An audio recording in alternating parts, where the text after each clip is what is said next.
Hello student, welcome to our channel GR study centre. আমি আগের দিন তোমাদেরকে যেটা করিয়েছিলাম সেটা হচ্ছে ইয়ন সন্ধির শেষটা করিয়ে দিয়েছিলাম। মানে ই উ এর সাথে রি এগুলোর সাথে যোগ হলে কি হয় সেটা বলে দিয়েছিলাম।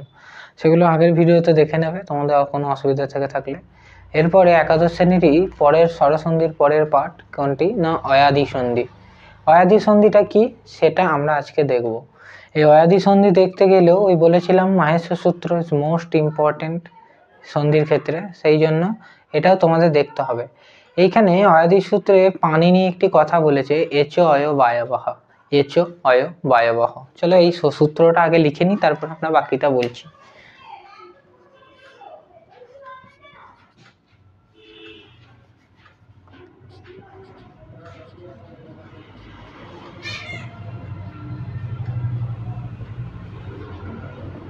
এচ অয় বায়বহ, এই যে কথাটা লিখেছি এর অর্থটা কি? এর অর্থটা হলো আমরা যে সন্ধিটা করব সেই সন্ধিটাতে আমরা এচ স্থানে কি হবে, এচ বলতে কোনগুলো সেগুলো আগে দেখে নিই, তারপরে বলছি বাকিটা। এচ বলতে আমরা যেটাকে বোঝাই সেটা হচ্ছে ওই যে পাণিনির সূত্রে, পাণিনি না, মাহেশ্বর সূত্রে আমরা যেটা দেখেছিলাম। এচ বলতে কি বলেছিল? এচ বলতে হচ্ছে এ অং ওই ঔচ, এই যে এটা ছিল অয়ুন রিলিক এ অং ঔ ঔচ, এইটা ছিল ওই ঔ ঔচ। অর্থাৎ এচের এই যে এচ বলতে কোনটাকে বোঝাচ্ছে না, এ অং এই একটি, আর একটা হচ্ছে ওই ঔচ, এটা এই দুটো মানে 3 নম্বর আর 4 নম্বর সূত্রটা। এই যে এচ এই যে এটা শুরু হচ্ছে তোমাদের, এই যে এটা শুরু হচ্ছে এই এ থেকে এই চ, এই দুটো জিনিসকে একসাথে মিলিত হয়ে বলা হয় এচ। ঠিক আছে, তাহলে এচের মধ্যে কোনগুলো পড়ছে? এ পড়ছে, ও পড়ছে, ওই পড়ছে, ও পড়ছে।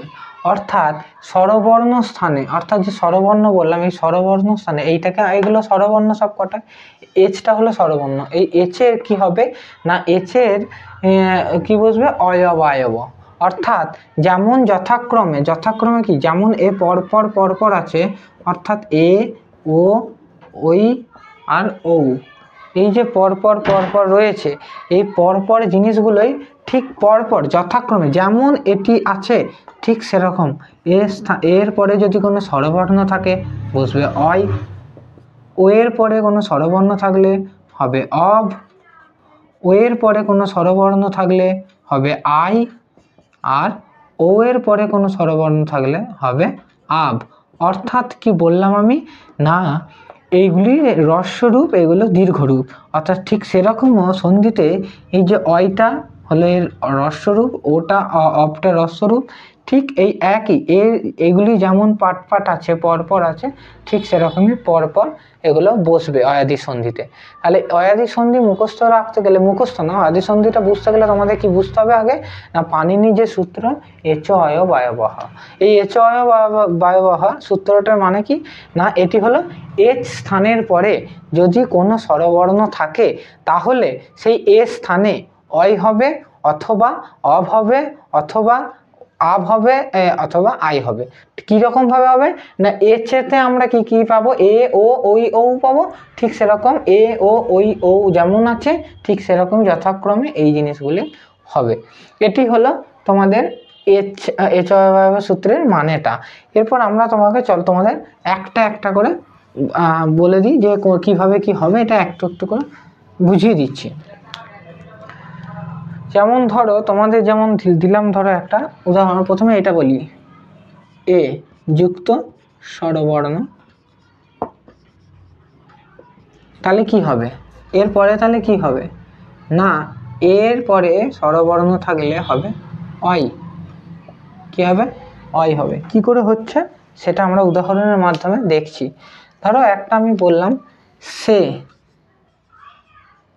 যুক্ত অয়নম, সে যুক্ত অয়নম, এই যে জিনিসটা রয়েছে সে যুক্ত অয়নম, এই জিনিসটা আমরা যে করছি, এটাকে আমরা যদি বর্ণ বিশ্লেষণ করি কি দেখা যাবে? দেখো, সেটা ভাঙবো তালব্যস্য হর্ষন্ত এ যোগ অয়নম, এটা ভাঙছি না, এটা তোমরা দেখেই বুঝতে পারছো।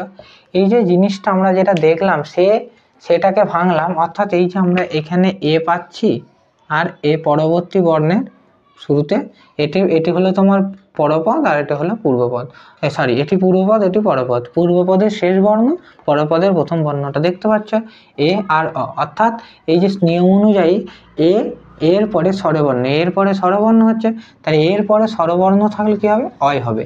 কিন্তু এইখানে একটা জিনিস দেখতে হবে যে এইখানে আমরা অয়, এই যে পরে এই যে এখানে অ রয়েছে, পরে এই জিনিসটা যে অটা রয়েছে, অয়ের কোনো নির্দিষ্ট কার হয় না, তাই এখানের এই অয়ের অটা লুপ্ত হয়ে গিয়ে শুধু অন্তঃস্থটা হবে।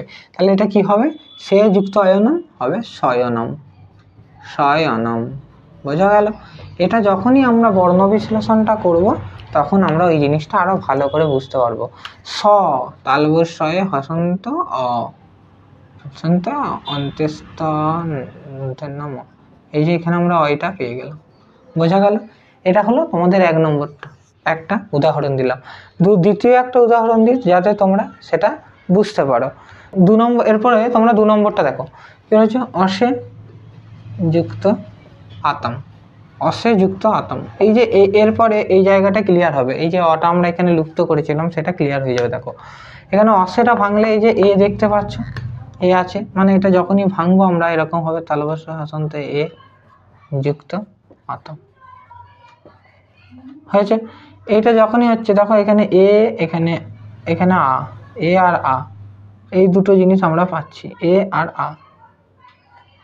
ঠিক আছে, তাহলে এটা কি হবে, যখন আমরা এটা এখানে সন্ধিটা করব হবে অ তালবস্য, এরপরে আমাদের যে একারটা রয়েছে, একারের জায়গায় এটা একার, এখানে আকার, তাহলে মিডিয়ে হয়ে যাবে কি অন্ত্যেষ্ট অয়, অসয় হলো যে আ আছে, এই আকারটা বসে গেল, অসয় আ তয় আকার, মানে যেরকম যেটা কার থাকবে ঠিক সেরকম কারটা অনুযায়ী এখানে বসে যাবে। তো আর একটা উদাহরণ আমি তোমাদের দিচ্ছি, সেইটা তোমরা নিজেরা বাড়ি থেকে করে আমাকে বা কমেন্টের মাধ্যমে জানিও। ঠিক আছে, ধরো বললাম সে যুক্ত ইতম, সে যুক্ত ইতম, এটা কি হবে, এটা কমেন্টের মাধ্যমে জানাবে আমাদের। ঠিক আছে, তো এটা গেল এর পরে স্বরবর্ণ, অর্থাৎ অয়টা মিটলো। এরপরে আমরা যেটা করব সেটা হলো অব, অর্থাৎ ওই না ও, ওটা হবে। দেখো ও এর পরে যদি কোনো স্বরবর্ণ হয়, ও এর পরে কোনো স্বরবর্ণ হলে কি হবে না, ও এর পরে স্বরবর্ণ হলে হবে অব। বোঝা গেল? ও কার যেটা হয় বা ও, সেই ও এর পরে স্বরবর্ণ হলে হবে অব। ঠিক আছে, দেখো এটা দেখে নিই আগে আমরা একটা উদাহরণ দিই, তাহলে বুঝতে পারবে। কি বলবো, হ্যাঁ, ভয়কার ভো যুক্ত অনম, ভো যুক্ত অনম, এই যে ভো যুক্ত অনম হলো, এটা কি হবে, ভো যুক্ত অনম, ভোটা এটা যদি আমরা ভাঙি কি পাবো আমরা, দেখো ভ সন্ত ওকার, ও পেলাম, অনম। বোঝা গেল? এই যে জিনিসটা হলো, এবার এটা যে হলো, এই জন্য আমরা কি পাবো, এখানে ও পাচ্ছি, এখানে অ পাচ্ছি, অর্থাৎ স্বরবর্ণ পেয়ে গেলাম একটা।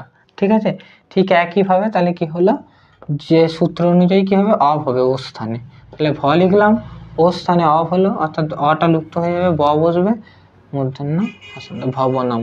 বোঝা গেল? এই একটা উদাহরণ গেল। আচ্ছা, তারপরে ধরো তোমাদের দিলাম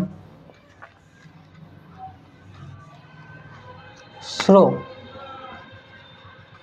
যুক্ত অনম, এটির উদাহরণটা কি হবে, এটা উত্তরটা কি হবে, এই যে তালবস্য হসন্ত র, হসন্ত ও, হসন্ত অ দন্তন্য ময়াসন্ত, তাহলে ও পেলাম অ পেলাম, তাহলে এটা মিলিয়ে দুটো মিলিয়ে কি জিনিস হবে, তালবস্য র ফলা অ এটার ইয়েতে এটা অব বসবে, বসলো শ্রব মূর্ধন্য হসন্ত ম, শ্রবণম। বোঝা গেল? এটা ও স্বরবর্ণের পরে এটি হলো, তাহলে শ্রবণম হলো। এরপরে যেটা আসছে সেটা হচ্ছে ওইয়ের পরে যদি কোনো স্বরবর্ণ হয়, ওইয়ের পরে যদি কোনো স্বরবর্ণ হয় তাহলে কি হবে না আই হবে, ওইয়ের পরে স্বরবর্ণ হলে হবে আই। কি করে হচ্ছে সেটা আমরা এখন দেখব।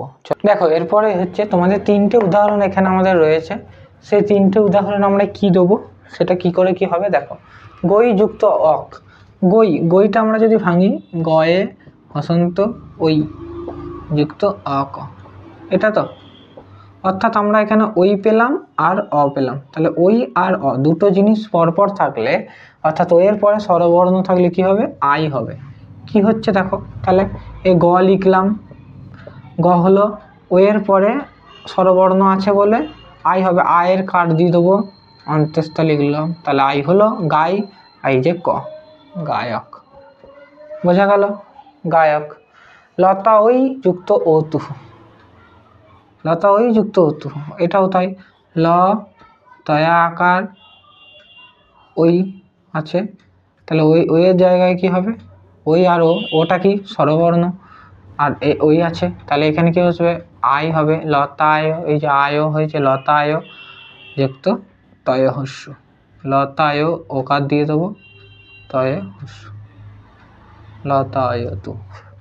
সঞ্চা ওই যুক্ত অক, এটা কি হবে এটা কমেন্টের মাধ্যমে তোমরা জানাবে, ঠিক আছে। এরপরে আমাদের লাস্ট যেটা রয়েছে সেটা আমরা এখন দেখব।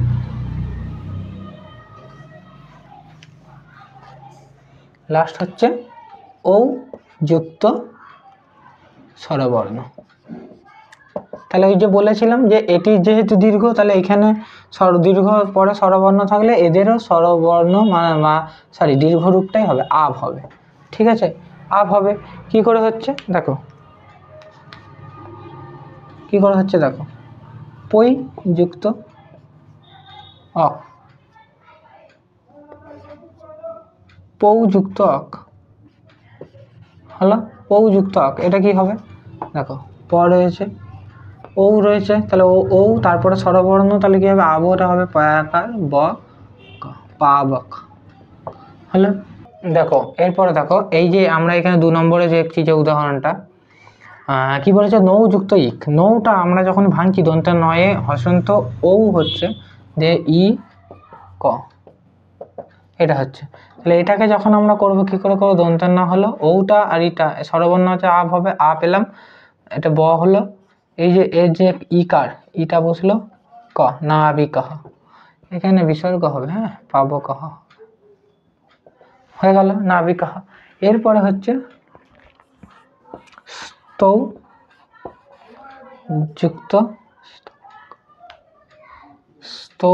যুক্ত অক, যদি আমরা দিই কি হবে, এটা হবে দন্তে শয়ে তয়ে ও আছে অ আছে স্বরবর্ণ আছে, তাহলে আব হলো বসলো ব ক ক, ঠিক আছে। তো এই ছিল আজকের তোমাদের অয়াদি সন্ধি সম্পর্কে একটু বিশ্লেষণ। তোমাদের যদি ভিডিওটা ভালো লেগে থাকে তাহলে চ্যানেলটিকে সাবস্ক্রাইব করে অল নোটিফিকেশানটা ক্লিক করে দিও, আর আমাদের চ্যানেলটি যাতে আরও গ্রো করে সেই কারণে তোমরা তোমাদের বন্ধুদের মধ্যে ভিডিওটি শেয়ার করে দিও, একটু লাইক এবং কমেন্ট করে দিও। বাই।